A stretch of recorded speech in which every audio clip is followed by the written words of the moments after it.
Cześć, z tej strony Agnieszka z Pastel Garden. Sezon różany właśnie dobiegł końca i jest to świetny moment na jego podsumowanie. Które róże w naszym ogrodzie pachniały najintensywniej? O tym dowiecie się w dzisiejszym odcinku.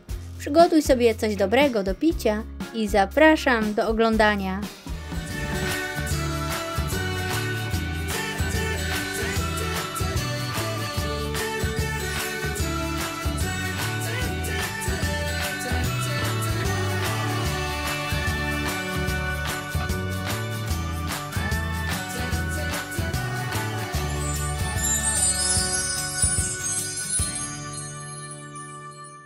Róża, nazywana królową ogrodów, ma wiele symboli, a wśród nich miłość, szacunek czy oddanie, stąd często wybierana jest do bukietów ślubnych.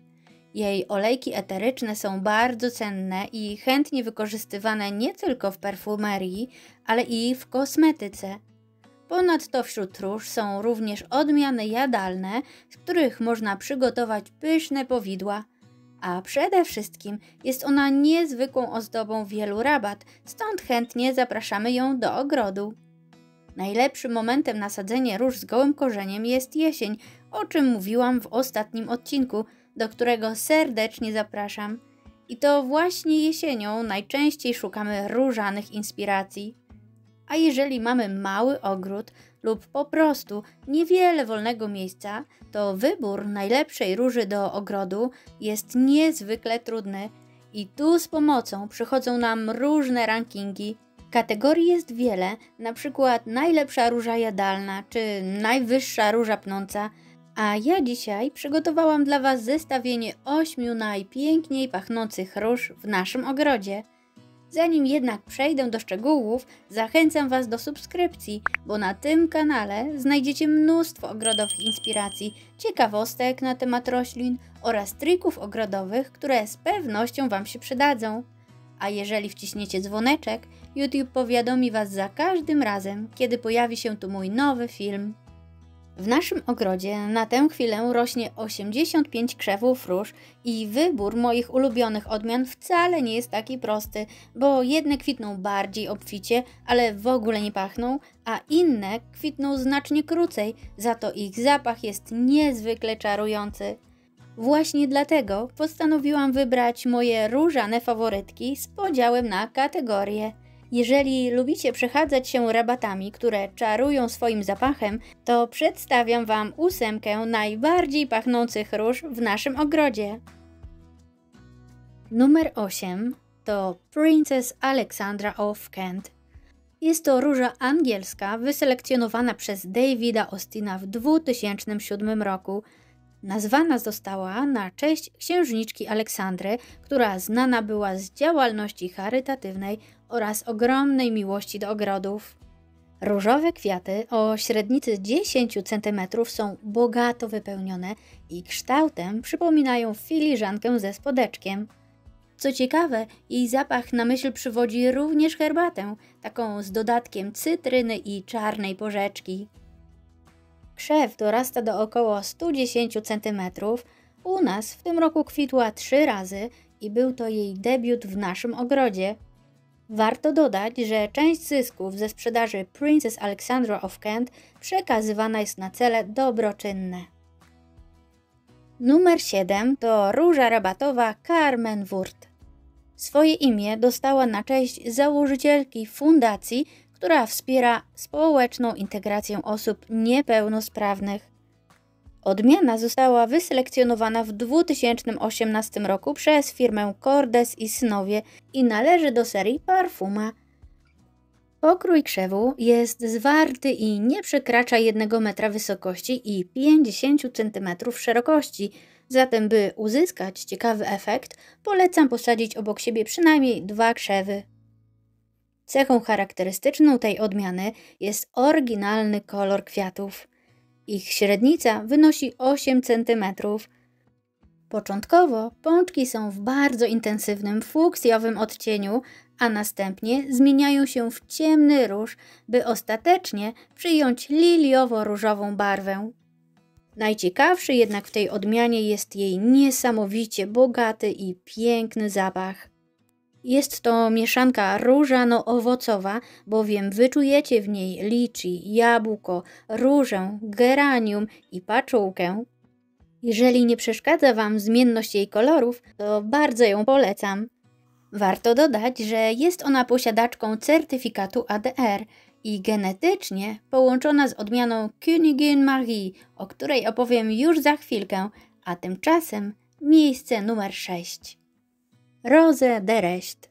Jest to róża historyczna o soczyście purpurowych kwiatach, których płatki są jadalne. Tworzy bardzo kompaktowy krzew, dorastający nawet do 1,5 metra.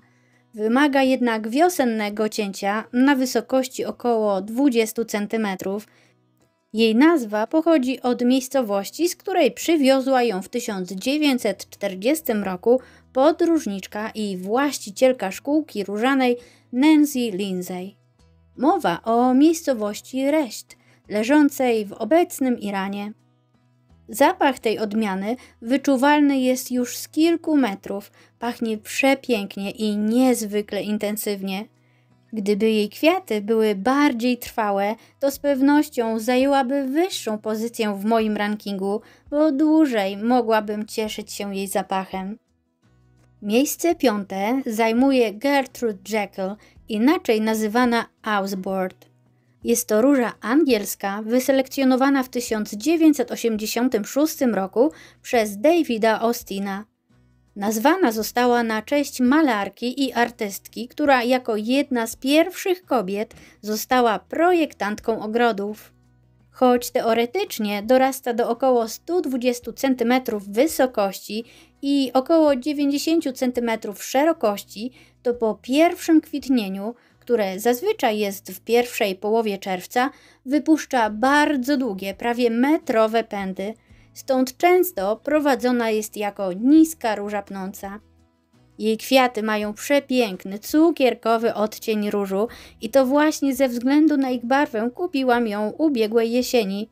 Jednak jej największym atutem jest niezwykle intensywny i piękny zapach, który wyczuwalny jest z odległości około 1 metra. Wśród róż Davida Austina to właśnie ona zdobywa czołowe miejsca w kategorii zapachu, dostając 5 gwiazdek na 5 możliwych. W tym sezonie kwitła u nas 2 razy. Miejsce 4. zajmuje Arthur Bell o dużych, intensywnie żółtych kwiatach.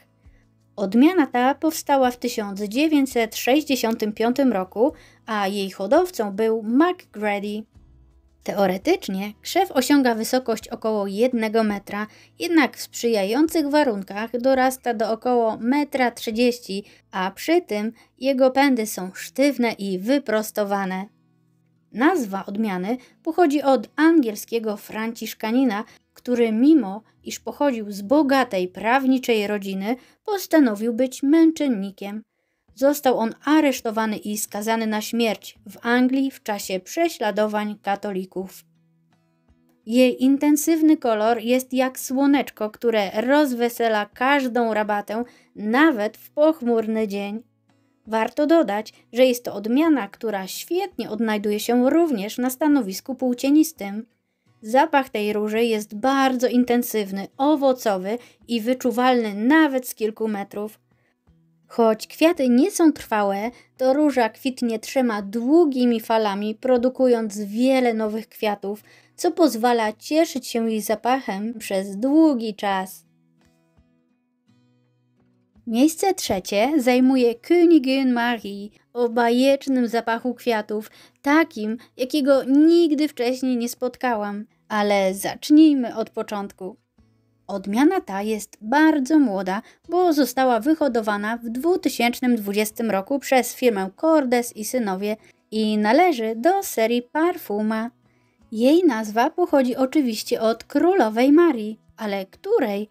Nie ukrywam, że było sporo Marysiek na tronach i wiecie co?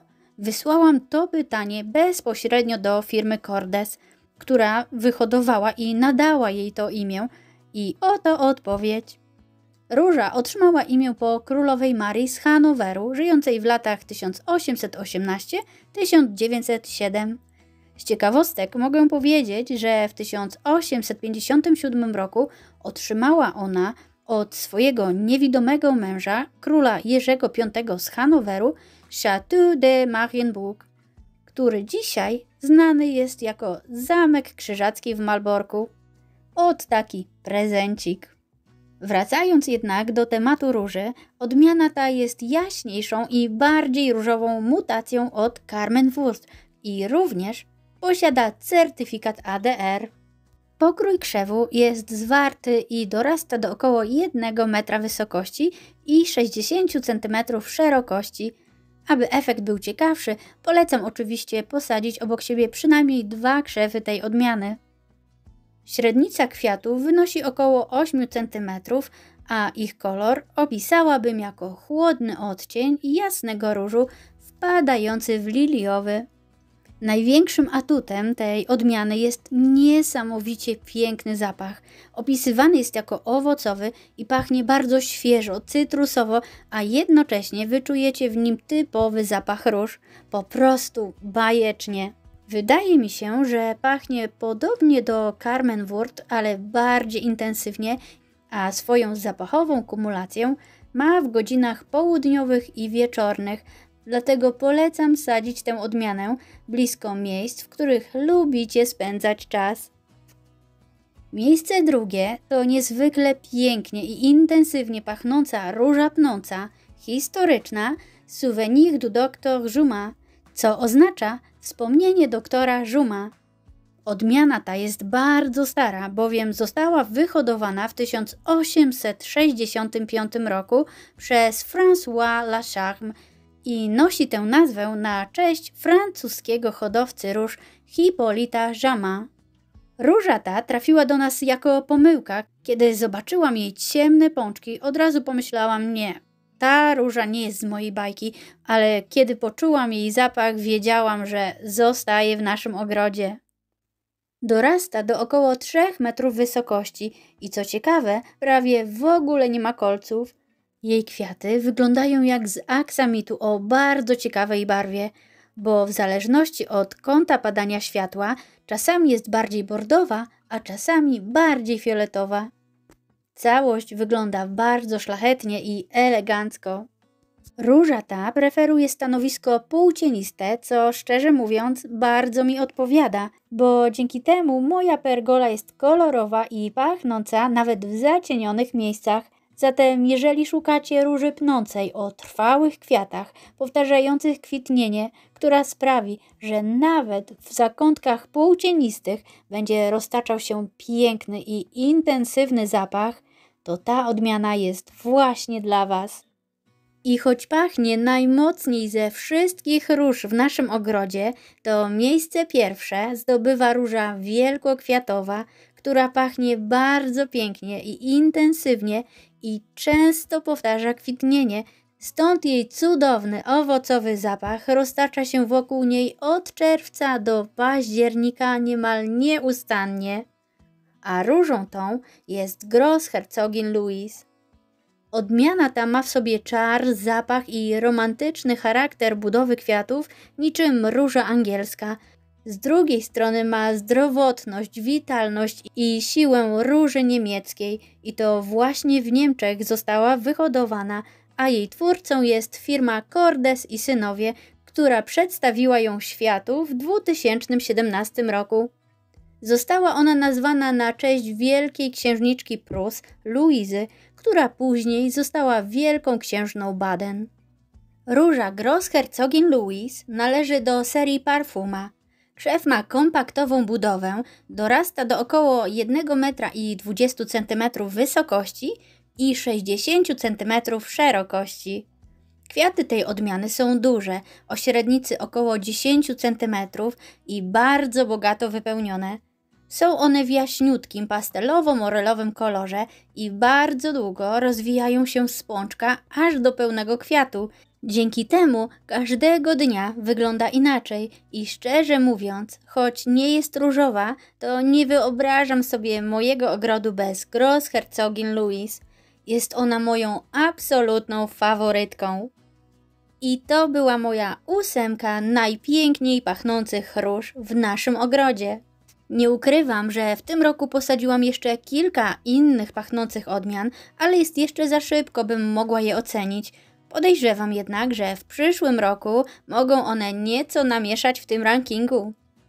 A jakie są najmocniej i najpiękniej pachnące róże w waszych ogrodach? Jestem bardzo ciekawa waszych faworytek. Mam nadzieję, że nadal tu jesteś. Jeżeli tak, daj mi proszę znać i zostaw zielone serduszko w komentarzu. Jeżeli tęsknicie za latem, to na deser z muzycznym tłem przygotowałam dla was moją najbardziej różaną rabatę. Także zostańcie ze mną do końca tego odcinka. Tymczasem pozdrawiam was bardzo serdecznie i do zobaczenia w kolejnym filmie. Pa, pa!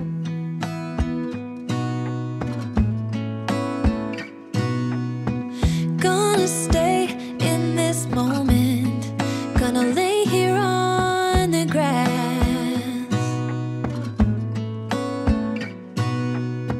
I don't need to feel lonely.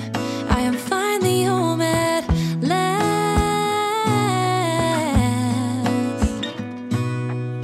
And I don't mind being gone on adventures for a while. No, no. 'Cause the best thing about it is I know I'm coming back. Oh, oh.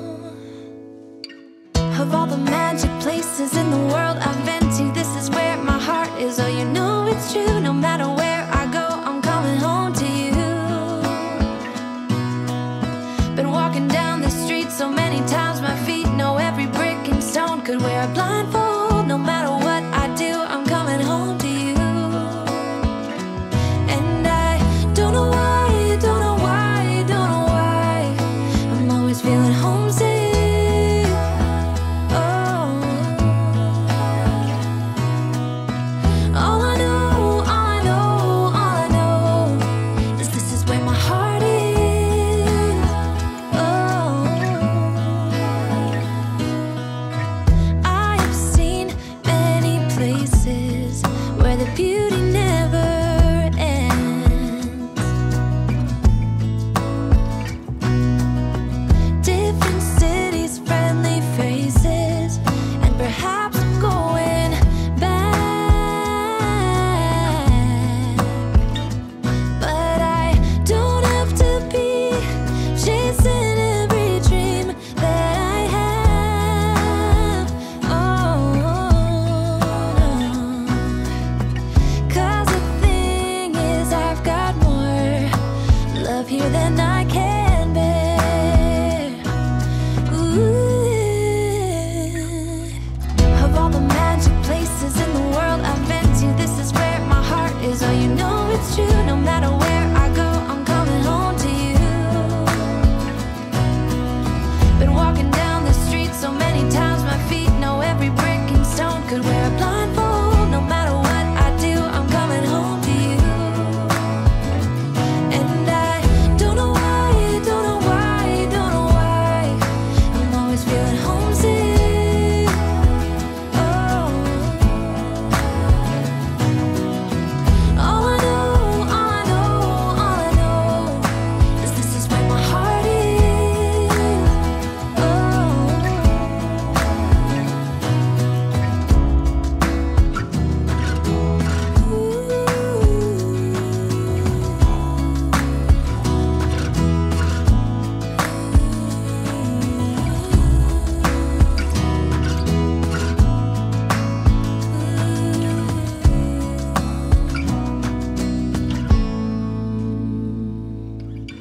of all the magic places in the world I've been to, this is where my heart is. Oh, you know it's true. No matter where I go, I'm coming home to you. I met him on a sunny day in late July, and everything turned upside down. I almost lost track of time as weeks went by. I couldn't get him off my mind. I told him I want that great love, like standing in the middle of a bonfire. You don't know how you got there, but you hold tight, knowing that you can't get burned. Just tell me how we lost track.